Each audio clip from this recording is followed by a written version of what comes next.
Hello, my name is Beth Binder, and I'm the Director of Admissions at Mid-Michigan College. Welcome to our Career Roundtable series. We're excited to have you join us. As you consider different careers, you may be asking yourself questions like, what should I study? What will my career be like? And what challenges will I face? To help you answer questions like these, we've invited local professionals to share their knowledge and experiences with you through a discussion hosted by Mid-Admissions representative Chris Pellerito. If you're joining us live, we hope you'll ask questions in the chat. If you're watching the recording, add your questions in the comments and we'll follow up with you.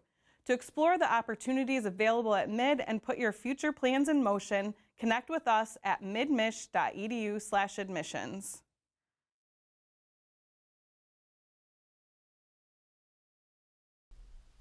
Okay, good morning and welcome. Every day is a good day to talk about criminal justice, and today in particular is a good day for that. I'm Chris Pellerito with Mid-Michigan College, and we are here on our magnificent Mount Pleasant campus. If you're not familiar with Mid, we're one of 28 community colleges. We like to think that we do it quite well, and I'm confident that we do, largely because there's a lot of people that care around here. We're located about 5 miles from CMU, our good friends, Central Michigan University, right up the road. And this morning, you get the opportunity. I'm not going to tell Noah, who's behind the camera, what to do, but normally I might say, hey, Noah, you got to zoom in right here. But here's the point.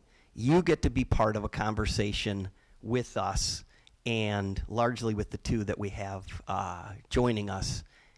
And it's a nice opportunity to, if nothing else, at least eavesdrop. And if you think for a moment, I don't know if this is relevant for me, well, again, like I started with, this is a good day to have that conversation.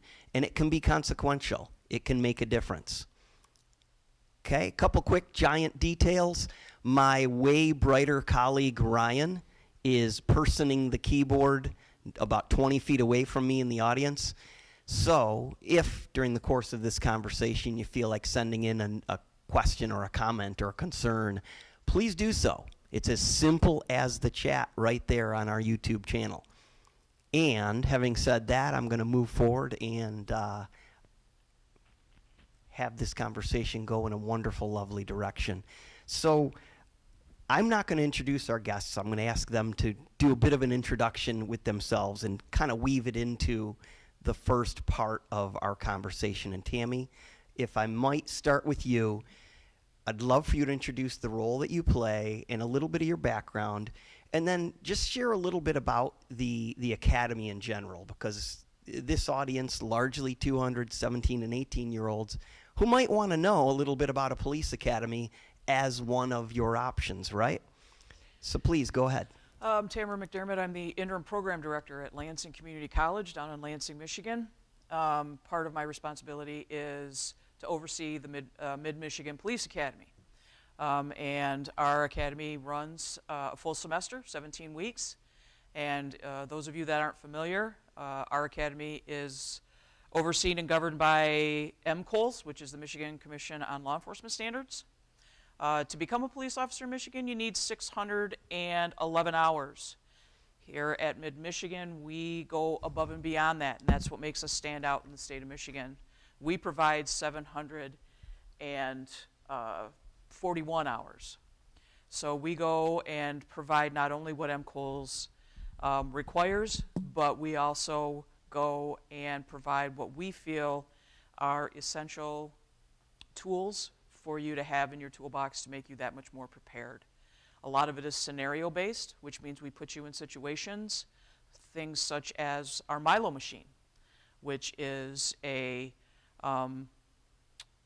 machine that will allow you to make those shoot-don't-shoot situations in an area where you can make those mistakes and learn what to do before you're ever put into that situation.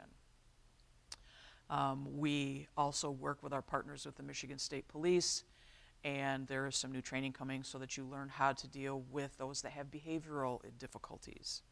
And so a lot of that is scenario-based. So the big thing is that we emphasize scenario-based training to make sure that when you're put in that position, you know how to handle it once you're on patrol. Mm-hmm.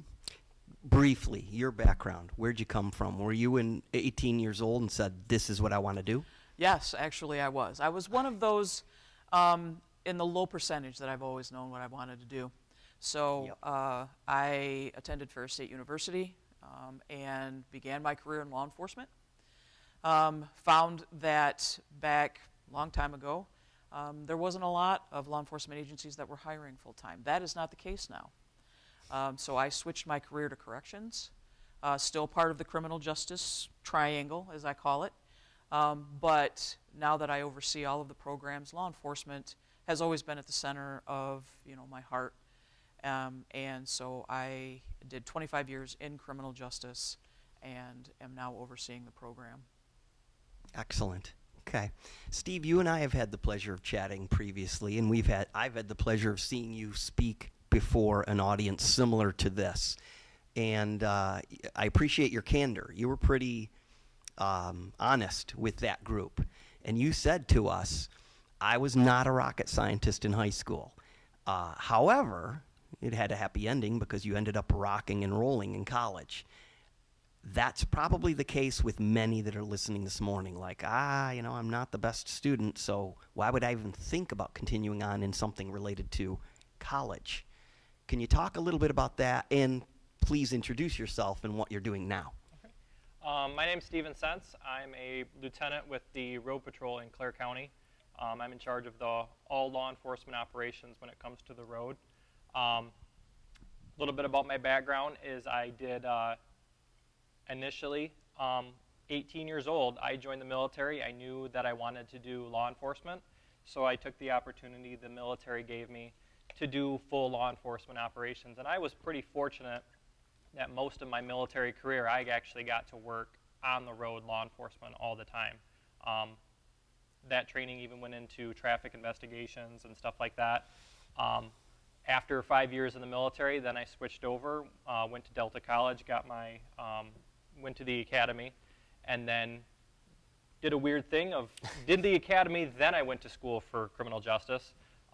And luckily, I was able to finish Delta College with my associates and then went to Ferris for my bachelor's degree and actually graduated with a 4.0 in criminal justice. And why I say that is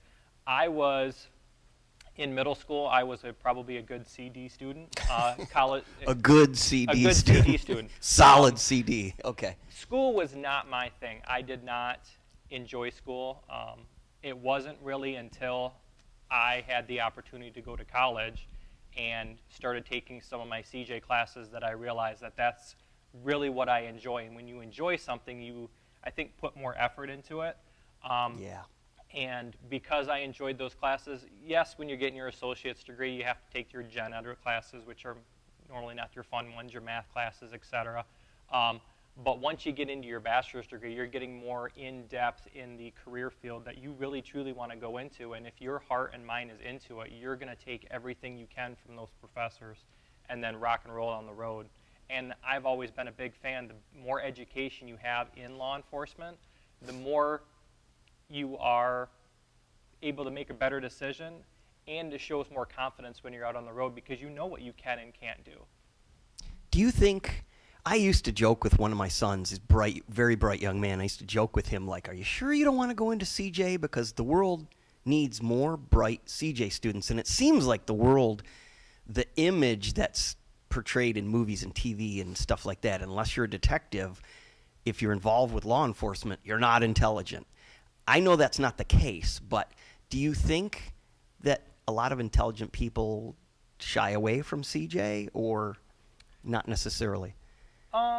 Most people that I know in law enforcement, they're very intelligent. They might have different skills. Yeah. And I think one of the biggest skills that I think that our younger generation is lacking in some sense is interpersonal communication skills and being able to talk to people. Most of our job is talking to people. You have to be able to relate to them and be able to explain things in a way that they understand. And you're going to go to a lot of calls where it's not a criminal matter, but you have to be able to make both sides, in a sense, feel like they won, and then be able to walk away so you're not getting called back out there or have it escalate That's good. more. Make both sides feel like they won. That's way easier said than done. Buddy Boylan, good buddy of mine, no pun intended. Tough as the back wall of a bowling alley, but also a really good communicator, which brings up a really good point. Tammy, how do you talk with future law enforcement about, how do you communicate with them about communicating? I think one of the things that we have to try and get the people that want to get into law enforcement, criminal justice, to understand is that the depictions that they see on television and movies is very unrealistic. First of all, you're not going to solve anything in 45 minutes plus in a commercials. tidy hour, sure. No. But the other thing is what Steve says is true. The excitement that is portrayed on television and movies really doesn't happen with the constancy that is portrayed. A lot of what goes on within Daily Patrol is our community involvement and our community engagement. That takes a willingness to engage with that community. And that's going to mean learning to talk. And what I've seen coming into our students, they want to be able to do that, but they have not been prepared as far as learning how to talk. They know how to converse through texting and TikTok and stuff like that, but to actually be able to sit with somebody or stand with somebody and talk and be able to interpret. Everybody knows that, 55% of our conversing skills, interpersonal skills, is nonverbal. You don't get that over a text. You don't get that over an email. You don't get that over, anything like that. So that's what we have to be able to do, especially when we're talking to the community out on patrol, is be able to interpret those nonverbal and the tone. So only 7% of what is interpersonal skills is actually talking. And so there's so much more in interpersonal communication skills that needs to be learned. And that is so much a part of our community engagement and what we do more often than anything else in law enforcement. And this would be a good time to remind our audience, that's why LCC, Mid-Michigan College, Delta College, Kirtland, etc., that's why they all say, if you want CJ, you have to have COM 101. Right. Same with SVSU, same with Ferris State University. A lot of students ask me, why do I have to take COM 101? You just hit it out of the park explaining that's why. Tammy, I want to have you keep going with this a little bit, and then I want to get back to the community question we talked about. Everybody, or not everybody, but I would wager many in our audience have some of these going right here. And, like you'll see Patrick Mahomes, middle of a football game. He's got a couple of them on. I wear a couple. They kind of remind me in a very succinct way, this is what matters. If you had a band, I don't know that you do, but if you had a band on every graduate of your academy, what would it say? Oh, wow. You seem like you can handle the, fast pitch right down the middle. I think probably the one that means the most to me is you see those bumper stickers or those decals on windows that say coexist. One of the things that our students need to understand is we live in a very multi-diverse society. And it doesn't matter if you're here in Mount Pleasant or you're going to be working in a major urban area. You're still going to run into very diverse cultures, ethnicities, races. Education levels. Sure, yeah. Absolutely. So you need to learn to coexist. So part of your education has to be able to take and educate yourself about the differences and also understand your implicit biases. Mm-hmm. So if I had to wear one constantly, it would be one that says coexist. So this time next year, LCC Academy graduates are all going to get a band that says coexist. Okay, cool. Steve, when people hear the phrasing, the politics of law enforcement or the politics of CJ, it seems like, oh no, here we go. And rightfully so, more than ever, it's kind of been a little more of an incendiary topic. I guess it's good people are talking, but you and I talked previously about choose wisely where you want to land if one chooses a career in CJ. Can you talk about that a little bit? I think the big thing with that is my agency will take, for example, I enjoy working for an elected official because they are there, they're elected by the people, and if the people didn't want them there, then they would have to vote them out. So his philosophy, my sheriff's philosophy, is go out and do your job, let the court do their thing. I think a lot of times in smaller agencies, for instance, or say a city where the chief of police is not elected, they're at the will of the board. And if the board's not happy with the police department, the chief of police is the one that's responsible for it. So that's why in a sense, sometimes politics will get involved in, I don't want your officers to be very proactive. I don't want them to be making a whole bunch of traffic stops at night. I don't want them to be doing this and that. Whereas at least I found in my agency, it's go out and do your job. Don't worry about the politics. I'll deal with that behind closed doors if need be. Or that's what we have the court system for. I think a lot of people, just because you have a law enforcement interaction, and let's say you get a ticket or you get arrested, that doesn't mean you're guilty. That doesn't mean that that's your last stand, which I think some people, they want to argue on the side of the road, which is not a good place to argue. The time and place for you disagreeing with what law enforcement is doing or what they're accusing you of is in court, where you have a third party, you have the umpire there making sure the rules are in place. But I think that the big thing is every agency has their own things. If you want to be a helicopter pilot and be a police officer, you're probably going to need to go to a big city.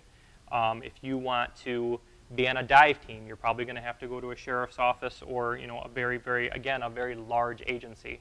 So you need to be able to pick and choose, in a sense, what agency is best for you and what you want to do in your career, which a lot of times I like to tell people when I was a field training officer, you need to be good in everything right now and then pick, in a sense, a specialty after you know the basics. So most people, as soon as they get maybe 2-3 years on the job, you can kind of see what their niche is, if it's traffic crash investigation, or if it's, I want to do drug stuff, I want to do this, I want to do that. Mm-hmm. But you need to be able to pick an agency that's going to allow you to do that. If you want to be a detective someday, if you go to a small town agency that they've had one detective who's been there for the last 20 years, yeah, you're probably not going to be a detective anytime soon. So by picking your agency, it's going to set you up for what you want to do further along in your career. But like I said, I think that unfortunately, in today's day and age, a lot of people get politics involved in law enforcement when law enforcement or the laws have not changed. I mean, for the most part, it's changed a hair, but not much. Law enforcement's going to go out and they're going to enforce the law. They have discretion, and then depending on what agency you work for, depends on how much discretion you have. Some people just need that, that MIP that just, hey, pour your beer out, don't do it again. Mm-hmm. Some people need that. Some people need a ticket. Some people need to go farther from there. But everybody's different. Mm-hmm. And to be able to work for an agency that gives you that discretion, I think helps out in the overall community, to be able just to say, yeah, I know that officer, he was kind to me, he treated me with respect, and I'll help him out in the future if need be. Mm-hmm. How do I know? I mean, let me give you an example. I live in Gladwin County. I know the makeup of Gladwin County. Now I know I can do some due diligence and find out a lot of things about Gladwin County. But I didn't know that when I was 20 years old. How do I know? How do I know that community that's hiring would be a good fit for me? I think the big thing, and I don't think a lot of younger people, especially even if they're going into CJ, they don't take enough opportunity to reach out to an agency and say, I want to do a ride-along with you. Yeah. Most agencies do have a ride-along program where you can come out and ride with a deputy or an officer for 12 hours, and you can do it several times to be able to get a little bit of insight of, is this the right place for me? Are these the type of people that I want to be around? Yeah. And another thing that I think hugely benefited me, and I think it's definitely benefited some of our deputies that we have, is they took the opportunity to become a reserve officer. Once you're over the age of 18, you can be a reserve officer, and then you ride in the car with us. You're in uniform, in a sense. You get to do all the things that we get to do. You just don't get stuck with the report at the end of the day. But it's good to get in and get your feet in an agency like that, because I know we've had reserve officers that they've been a reserve for 2 or 3 years. An opportunity comes to go to the academy. Our agency has sponsored them to go to the academy, which the academy is what, $8,000 nowadays? To be able to not have to upfront that cost, have the agency pay for it, pay you, your wages while you're in it, and then give you an opportunity when you're done to be hired in that agency. I know that when I look at hiring people, I look at, okay, what have they done? Oh, they've been a reserve here for 3 years. Okay, so they know the people, they know the area, they know how to talk on the radio. I know what I'm getting. So I would be more apt to hire that person than somebody I'm just looking at a piece of paper and going, okay, well, yeah, they have a 4-year degree. Can they talk to somebody? Do they have, something in their background I need to be concerned about? So take those opportunities, do ride-alongs, and you can, like I said, most agencies have them. Go to a city agency, go to a county, see if you can ride with the state police. Every agency is different, and every agency has their ups and downs. But I think, the reserve programs and the ride-alongs are your best benefit to see what fits for you. Okay. And it's important. It bears noting one can do a lot with a 2-year CJ degree, too. Yes? Correct. Good. Good. I got a hearty head shake over there, too. Yes. And it bears noting, and I'm going to look you in the eye and say it, the reports at the end of the day, they're not all bad, right? No. Okay. I don't want anybody to walk away thinking, yeah, that's the dirty secret of criminal justice. Like I like to tell people that the job is 90% boredom and 10% fun. And the 10% is 100% worth it. I mean, that 10% will last you, months. Good It's answer. easy. Are you going to have to write reports? Absolutely. But the more that you're able to write good reports, the way I like to say it benefits you in the long run. Because if you're writing good reports, you're not in court a lot. A lot of people who are in court good all point. the time, I really want to point out, it's because you write a crappy report. If you wrote a better report, then it gives you less that you're going to have to be on the stand. And then once you, in a sense, get that that rep with defense attorneys and prosecutors that, you write good reports, you're doing what you're supposed to do, most of the time you're not going to court as much because they know what they got in the report is what happened. Cool. Yes. Which kind of brings up another important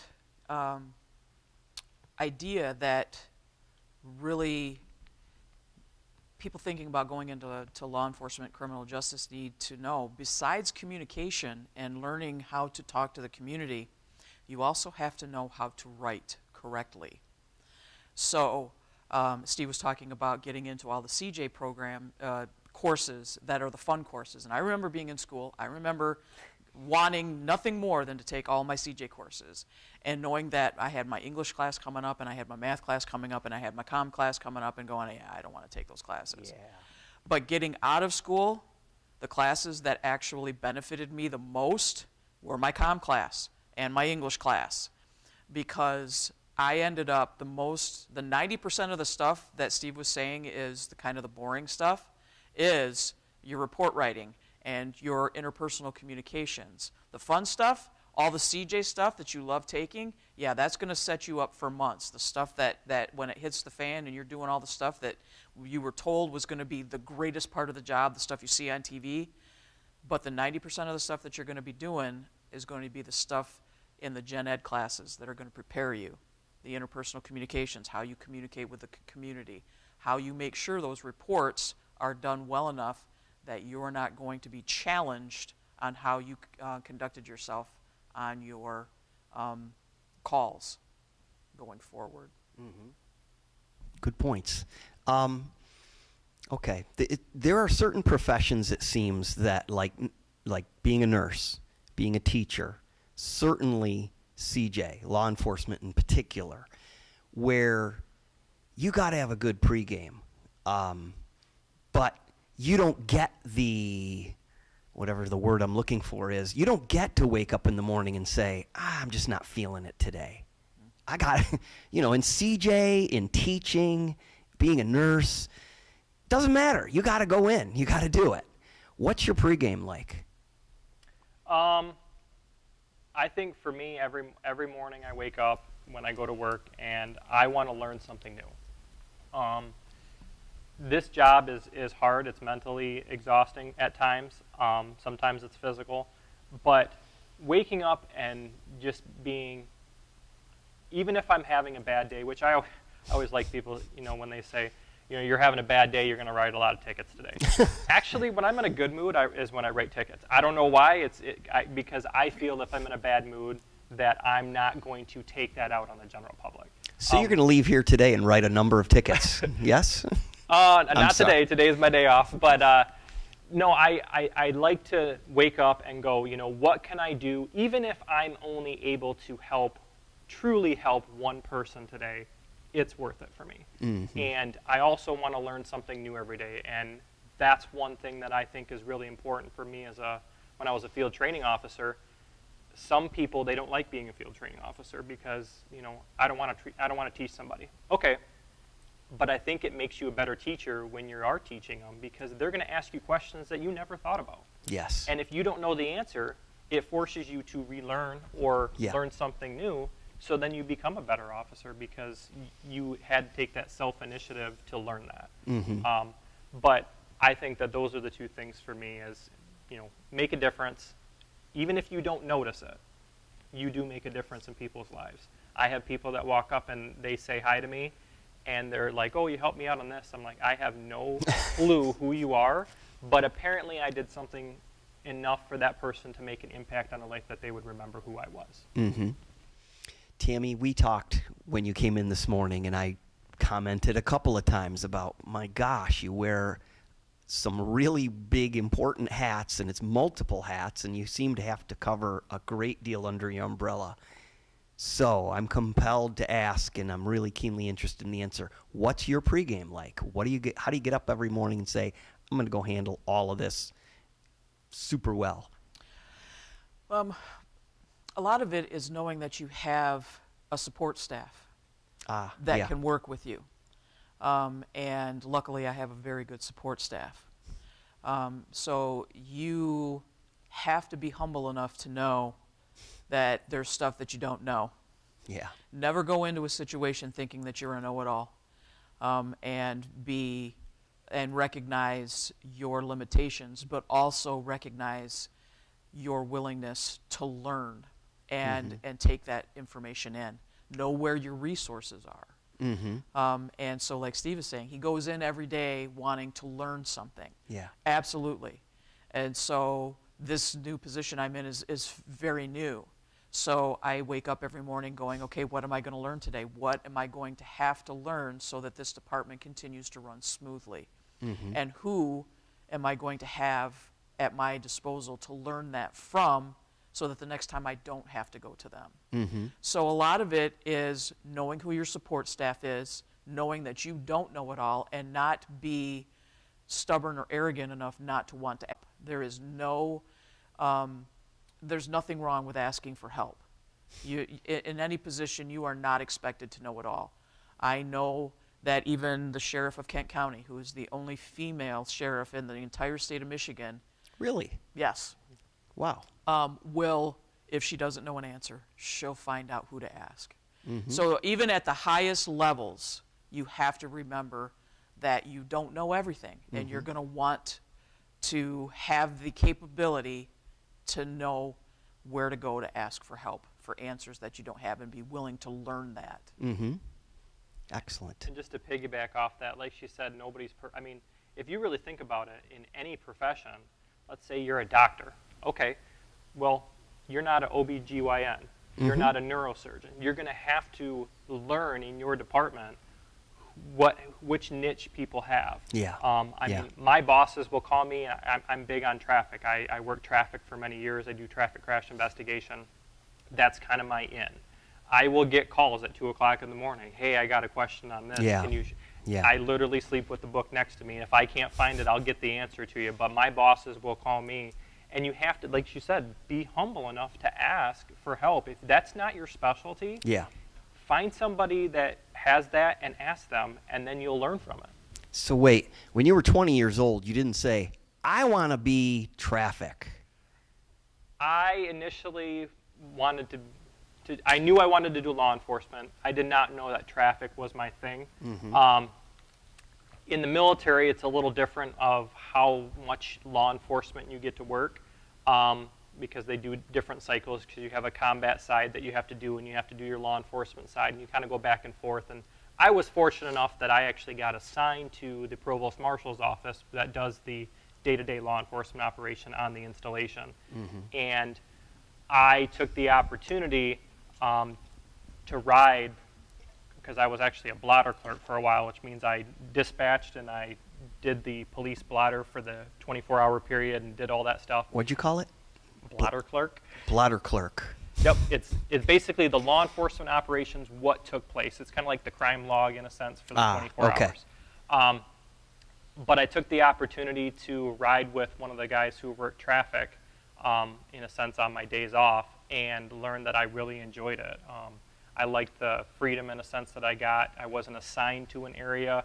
I got the whole installation. I got to drive around. I wasn't assigned, like I said, to a certain area. This is your little box. You need to stay in it. I got the full realm. And then I had the opportunity to go to traffic crash investigation, which I am not a math person at all. Most math classes, I've had several professors in math classes say, where are all the CJ students at? Go ahead and come up front because you need to pass this class. And I will be luckily, my entire college time that I was going to school, I pushed my math class off until the last possible semester because I was freaked out about it. Many do that here with the comm class. Well, and that's very common, the math class. Very common. That's what keeps most of our CJ students from getting their degree, is the math class. And I will I'm a big fan of if you go to a community college and that math class just doesn't seem to work for you, try a different professor, try a different college. Right. I know I took a lot of classes at Delta, great school, but I actually ended up taking my math classes at Mid. And I actually ended up getting an A- in my algebra, my college level algebra class that I had to have for my bachelor's degree. I ended up graduating with an A on it. And to this day, I would love to go back and tell my 8th grade math teacher, hey, I did it. You see, I got it. You thought I wouldn't make it. But I think for me, when it came to math, like I said, a lot of people struggle in it. But for me, the professor actually said, don't worry about, in a sense, math isn't about getting, in a sense, the right answer per se. What he said was, it's you learning how to do things in steps. And that's what math is. And once he broke it down like that for me, obviously doing crash investigation, I do math. I mean, I have to be able to take a skid and say this is the minimum speed they were going. Yeah. And that stuff made sense to me, but the college classes that I was on, I just don't understand why I'm doing this problem. What's the purpose of, why would I do this problem?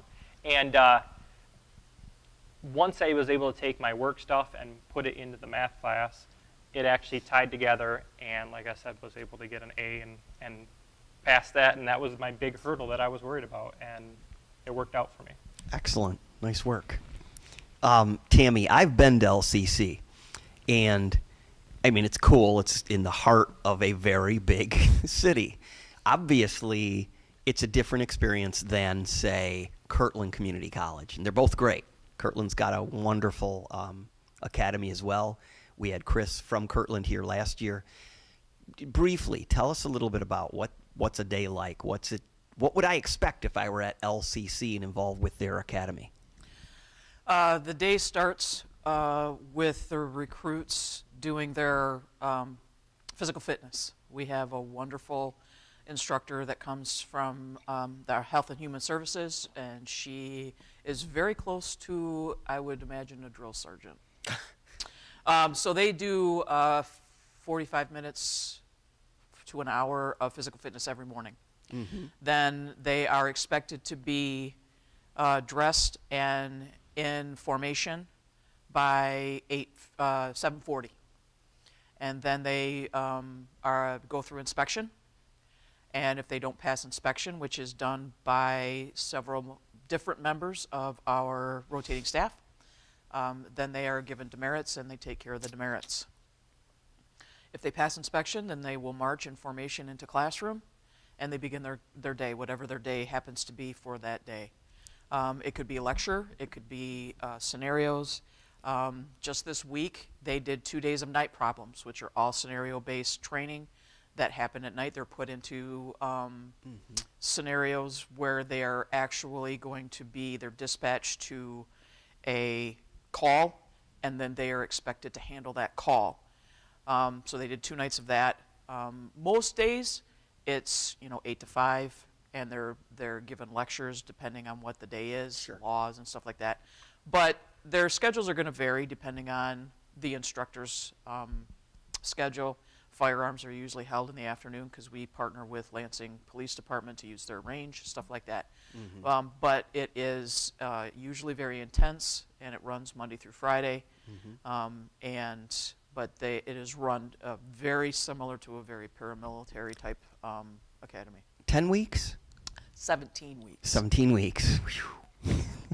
Would it be safe to say it's a similar experience to, say, Delta College? Steve, what is Delta College? Delta College is it's paramilitary, like she said. I think most police academies are. I think because you need to make sure that you're ingraining that strict standards and making sure that people are living up to those standards. Sure. But Delta College, 6:30 in the morning, PT for normally about an hour, hour and a half. And then, like she said, you get inspected in the morning. If you have deficiencies, then that'll be addressed. And then you'll go back to the classroom and do your classroom or go to the range or driving, etc. Normally you were out by about 5, so we did normally 6:30 to 5, and then occasionally you'd have a weekend, because one thing that I know that you guys probably do is that they use professionals that are currently working or retired. Yeah. So sometimes you got to work around their schedule. I mean, Sure. if they're a night shifter, you might have a night class because that's the only availability they have. But I've always been a fan of get the best training you can from the best people. Yes. Because if you're not having good teachers, you're not going to get good recruits out of it. Yeah. So if you got to finagle the schedule to get that best instructor in there, that's going to be best for everybody in the long run. Exactly. Yep. And that's what a lot of the academies do, is they work with the area police officers and then work around their schedules. So it's getting a schedule together for 17 weeks is sort of like putting a 5,000-piece puzzle together and trying to figure out everybody's Not schedule. my cup of tea. No, and our director does an extremely good job of it, making sure that the subject matter experts that already have full-time jobs and are doing this because they believe that it is their responsibility to educate and train the next generation of police officers. Yeah. A big responsibility. Big responsibility. And so he makes sure that he can accommodate them as best as possible around the schedule that they already work. Okay. Let's shift gears a little bit. In this next part, we could talk for an hour on this alone, but alas, we don't have an hour. However, we'd be remiss if we didn't touch on it, and thank you for bringing this to my attention. Can you talk a little bit about police training to interact with mentally ill? It seems like that's a bigger issue today than ever. Is that accurate? It's getting to be. It's been an issue in law enforcement for probably 40 years or more.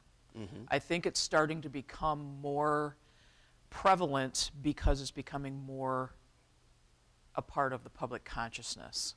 Mm-hmm. And that's because of social media Mm-hmm. and the fact that we can get so much more information now than we ever could. I don't know that it's been necessarily increasing so much as the public's consciousness of it has increased. Just briefly, the background is when the mental hospitals were shut down, that sent all of those individuals who had mental illnesses into the communities. The communities were not equipped to handle them. Mm-hmm. And so what happened was the people who suffered from mental illnesses were now committing crimes because they were not on their medications, they weren't being handled by community mental health, whatever. And so the contact that they were starting to have with law enforcement was very negative. Whether it was misdemeanors, sometimes because of their illness, it was going to be more serious than that. And law enforcement was really set on their back foot, not really prepared to deal with the amount of mentally ill people. That has just increased. Mm-hmm. And so now what we're dealing with is the realization that because the mentally ill people, their first contact is going to be law enforcement, they need to be better prepared of how to deal with that population. Mm-hmm. And so part of the increase in training is the realization that they don't respond to normal communication that we've been teaching. So we've been talking about interpersonal communication. Mm-hmm. Mentally ill people have a different set of responders that they are going to be. So you have to also teach within the parameters what those mental illnesses are and what they present as. Mm-hmm. You know, so a lot of common mental illnesses out there, a lot of our law enforcement officers are not aware of. And so when they go on these calls, the behavior that they're coming into or coming across, they see as belligerent behavior, and so they respond as such. Yeah. And a lot of times it's not that belligerent behavior. Mm-hmm. It is how they're reacting based on the mental illness they're suffering from. Right. And so if we can train our officers to understand that, their response to that person can be different. Mm-hmm. And we might not have the incidences that are coming out of that. Yeah. And they're not wearing a placard, or they're not wearing a sign that says, hey, you should treat me differently, or you need to bring this to the conversation. I know that's woven into our CJ program here, and I'm sure it is with LCC, et cetera, but it can't be easy. I mean, it's got to be challenging handling that in the real world. I mean, we do have we have our CJ students take intro to psychology. We're encouraging them to take abnormal psychology so that they can learn some of those. But a lot of it now, and I think with the behavioral course that is now integrated into the police academy, they're starting to get more information. Then some of that is going to be scenario-based. Mm-hmm. And I think that's very important, is that, yes, you can teach them in a class, what are the signs of schizophrenia, what are the signs of bipolar, what are the... But unless you actually put them into a scenario where they're confronted with somebody who is exhibiting those signs and symptoms, and they can practice how to communicate with them without having that implicit response of, Yeah. oh, this is just somebody who's trying to piss me off. Yeah. Yep. Doesn't like me because I have a Right. uniform on or a Then, badge. then they're Sure. being able to start putting in that mental toolbox. Okay, this is somebody who is exhibiting this sign. They're not trying to be mean. They're not trying to be, arrogant. Something's wrong. Mm-hmm. And therefore, I have to switch how I deal with them. Yeah, yeah. Okay, regretfully, we're running out of time, but I do want to touch on something that you just touched on, and we had a question come in related to this, and you suggested we have a little bit of conversation about it, but can you just talk a little bit about social media and law enforcement, and there's a good side and a bad side to that. Yeah, well, social media, of course, has integrated almost every avenue of our life. Mm-hmm. And when it comes to law enforcement, there's a good side to it. Law enforcement can be used as a tool for community engagement. It can be used as a way to reach out and be a part of how we continue to communicate with the community, how we get information to the community, how we engage with the community. And I think that's a tool that should be exploited when it comes to engaging and being used with our community. I think that's a way that we can begin dialogues with our community and make sure that we're letting our communities know that we want to engage with them and be part of their communities. There's also a bad side, and we've seen some of that over the last 5 to 10 years, in that people can have and get misconceptions of what police work and policemen are, police officers are, by what is being shown on social media. And I'm not going to try and lessen what we've seen in some of the cases with the George Floyd and Michael Brown and the incidents of those. There are going to be incidents where we look at those individuals and those incidents and go, okay, yes, there are some issues that need to be addressed. What we need to get across with social media and those types of incidents that come across is that not every police officer is represented by that one incident or that one video that shows up. And I think the bad part of social media and how it's affected criminal justice is that becomes the assumption. Is that what you see represents law enforcement as a whole.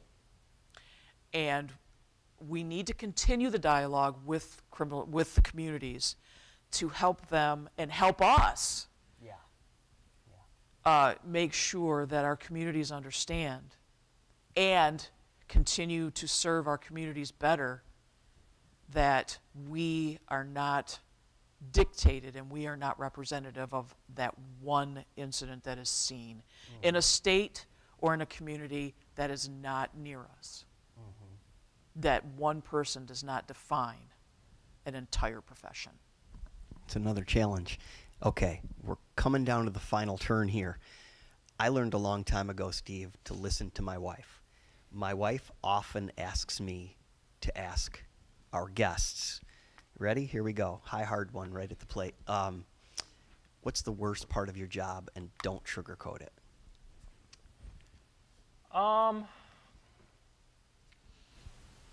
I would probably say the worst thing is probably the internal politicking at the job.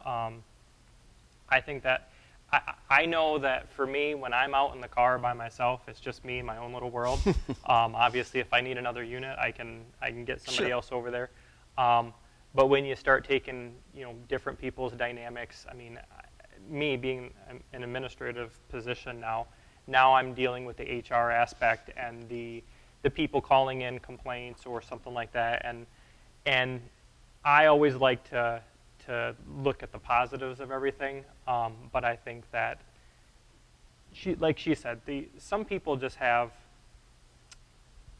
they feel like one bad interaction is what everybody is. I mean, if that's really the case, then you never go to a doctor again, because every doctor, I'm sure, has done something, had an oops, or did something they weren't supposed to. Yeah. But because it's so publicized, I think that's why some people get, in a sense, a bad taste for law enforcement. And when it comes down to it, we all have families. It's our job. It's not personal. I mean, I can take people to jail, and they'll tell me thank you on the way out. Because you treat them with respect, they're going to treat you with respect most of the time. But like I said, the internal politicking of, somebody got something or somebody got in trouble for something, and then everybody's kind of like, am I the next person? So it's that kind of stuff. But I think generally, once you're out on the road, in a sense, you're your own boss out on the road for the most part. You got your own car. You're responding to most calls by yourself. So you get to pick. Like I always like to say, do I turn left or do I turn right? If that's Sure. if that's my biggest decision I have to make when I'm out on the road, that's a good day. That's okay. But yeah, I think that the internal things going on, or like she said, the negative aspect of law enforcement. Sometimes that can weigh on your mind, but ultimately, it was really interesting. I actually watched a video the other day online, and it was on law enforcement, and they said, would you want your kids to do this job? And most law enforcement say, no, I wouldn't want my kid to do this job. But it was brought up of, if not you, then who? If you know that you have a good child who is doing what they're supposed to do, and they're intelligent, and they could do the job, why wouldn't you want someone like that to go into the job? And they actually pointed out it wasn't the job, it was the internal stuff with internal family stuff, or the time off, stuff like that. But the actual job had nothing to do with why people either want to get out of law enforcement or not go, not stay in the profession. So I think that was really interesting, because I've always said, no, of course I wouldn't want my kids to do this job, because we see the worst in society. But if we keep telling all the good people, in a sense, that you don't want to do this job, then what are we left with? And that's why I think it's important. There's been a call that we need bodies. We need police officers. I mean, we're, I think, 3,000 down in the state right now. I mean, I know state police were just saying the other day they're expected to lose like 500 in the next couple of years. So if we're not filling it with good people, or we're lowering the standards, which most law enforcement will tell you we do not want to lower the standard, especially in Michigan. And Michigan has one of the highest standards in the United States for law enforcement. And I think that's a very good thing that we leave that high standard, because I would tell people when I'm training people, I would rather work a short shift and not have somebody extra on the shift than have somebody extra who's just going to get us into trouble or make us look bad. Okay. Chris, we got a question. Please.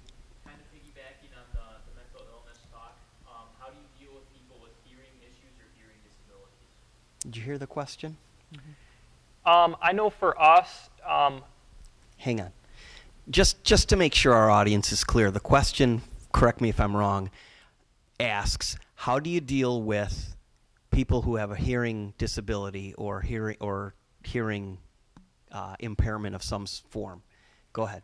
I think for me, one thing like she said, your being able to talk to somebody, you start learning, like, they're going to use their hands. They're going to give you clues that they can't hear you or they're not understanding.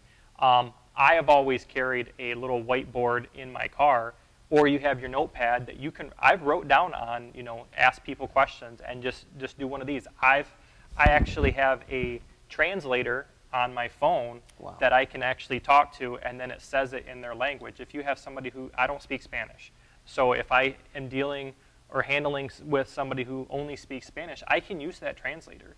And most of the time they can either text it back to you, or they can talk to it and then it reverts it back to English. So especially in today's day and age, the day of having a translator that has to come over, yeah, it's helpful, but most of the time you're not going to have anybody. So being able to use technology to your benefit is very essential in today's day and age. Okay. We're down to the end here. There are 200-ish plus 17, 18-year-olds that are considering one of the many paths within criminal justice. Final words you'd like to share? There are many avenues within the criminal justice system to actually consider. So if you are looking within criminal justice and you think that law enforcement isn't for you, do the research. There are many avenues that you can be part of criminal justice and serve your community. Be willing to look at what might interest you within all of criminal justice. If it's not law enforcement, it could be corrections. If it's not corrections, it could be somewhere within juvenile justice. Even within corrections, there are so many branches within the different avenues within criminal justice. Criminal justice is just an umbrella of which rains down so many different avenues that you can go into. And so don't limit yourself by thinking you have to go into one area. There are several ways you can serve your community within the criminal justice umbrella. That's excellent. Thank you. Last words? It is definitely a very rewarding career. If you do this job and you do it well and you put your heart and soul into it, I've always liked to tell people that law enforcement's not a job. It's not. It's a lifestyle. If you have to be able to go to work, do your job, but when you get done with work, you're still gonna, I still drive around and I look at everybody's license plates. I look and see, who's parked wrong, or, you look at people and you're like, I just don't, there's something about you, you don't sit with your back to the door. It's just little things like that. This is a lifestyle, but it is one of the most when you have somebody who truly needs you, if somebody broke into their house and you were the first one to show up and you're lucky enough that the person was still there when you got there and make an arrest, for them to come out and give you a hug, to you it's just you're doing your job, but to them that was the biggest thing that ever happened in their life. And little moments like that will keep you waking up and going to work every single day. Excellent. Cool. Okay. Keep in mind, most superheroes don't wear a cape, but they often wear a badge. And I'll finish with this. My superpower is asking questions. You too can have that superpower. Keep asking questions. That's powerful. Also, being grateful is powerful. Our magician behind the camera, Noah, thank you. You rock. Thank you two for being here and being part of this and sharing with them. If you're watching this now, go thank your teacher. Pat them on the back in a polite, respectful way and thank them for doing what they do. And thank you for even considering a career in criminal justice. It's important and it's needed. Thanks for being part of this. See you next year.